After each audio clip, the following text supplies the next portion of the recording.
Assalamualaikum warahmatullahi wabarakatuh.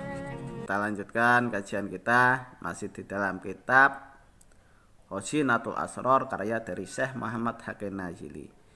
Walaupun Anda semua nggak bisa melihat wajah saya, tapi insya Allah nanti kapan-kapan saya akan live streaming biar kita bisa bermusafahah ya. Mungkin momennya adalah ketika Lebaran kita musafahah hadap-hadapan muka. Musafahah itu hadap-hadapan muka. Tujuannya saya makin dekat sama Anda juga bisa dekat dengan saya. Tapi mungkin momennya adalah momen halal bihalal. Halal bihalal secara online ya.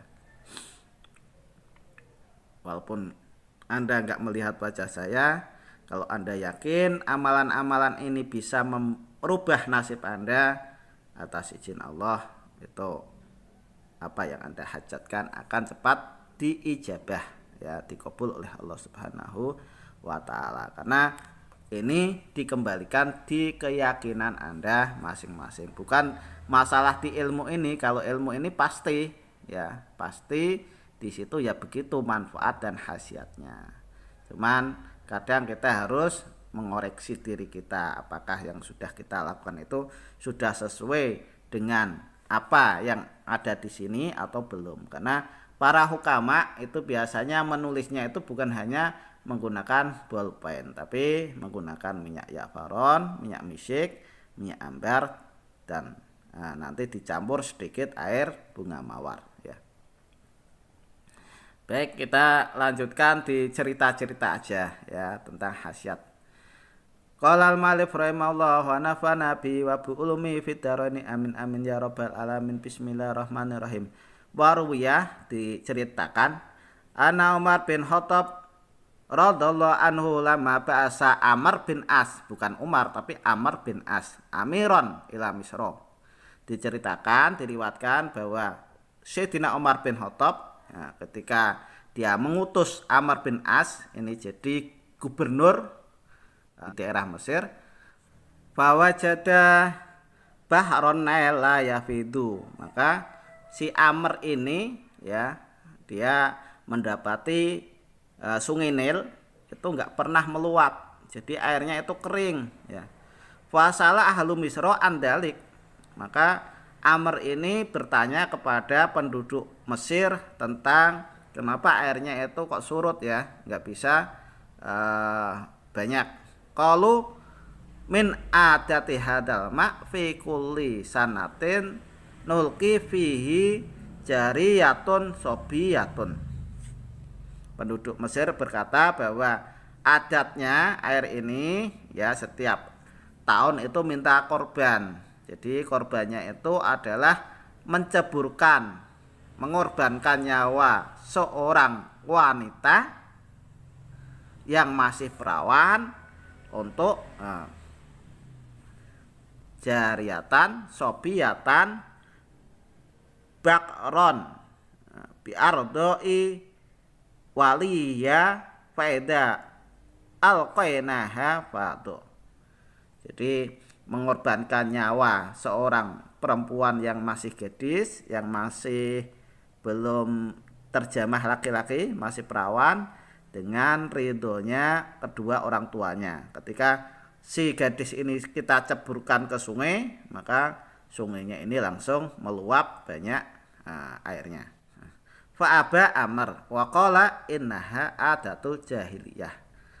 Kemudian Umar nggak mau meneruskan tradisi semacam itu. Dia bilang, oh ini tradisi jahiliyah ini, saya nggak mau meneruskannya. Fakataba ila Umar bin Khattab radhiyallahu anhu bidzalik. Kemudian Amr bin As ini mengirim surat kepada Umar bin Khattab tentang permasalahan tersebut ya. Fakataba Umar al-jawab. Kemudian Umar bin Khattab ini menulis jawaban ya menggunakan Bismillahirrahmanirrahim. Ya Nel ing kunti tajari bi ghairi amrin fala hajatalana fik Wa illah fa'ajari biidnillahi ta'ala. Tulisan dari Umar bin Khattab itu adalah bunyinya, Bismillahirrahmanirrahim. Hei Sungai Nil, kalau kamu ini di situ bisa berjalan dengan tanpa suatu perintah, maka tidak ada hajat bagi kami terhadap engkau, terhadap dirimu. Kalau enggak, kalau kamu memang itu ada yang memerintah, maka kamu jalanlah dengan seperti biasanya dengan izin dari Allah Subhanahu wa taala. Falamma ulqiya fihi kitabu Umar fadha bi idnillahi taala fabatalatil adah al-qabihah ila yaumina hada kada fi tafsir Tajuddin wa mislahu fi husnil muhadarah lil Jalalis Suyuti rahimahullahu ta'ala, ya.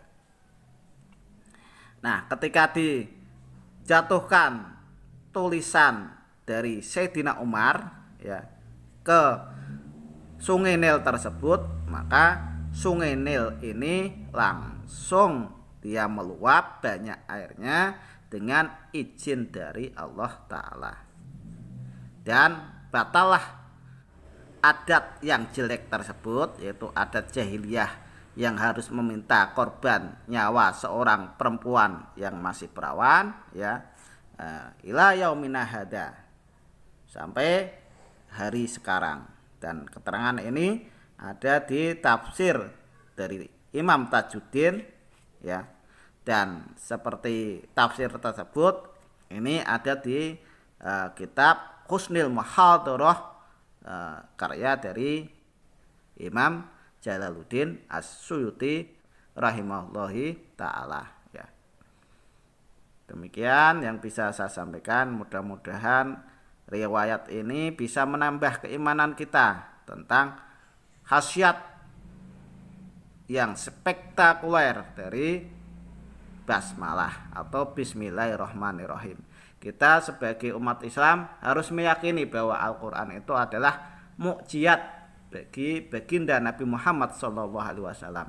Nah, kita sebagai umat Muhammad, kita harus yakin bahwa potongan satu ayat dari Al-Quran itu kalau kita kupas, itu manfaatnya juga sangat dahsyat, sangat luar biasa, ya.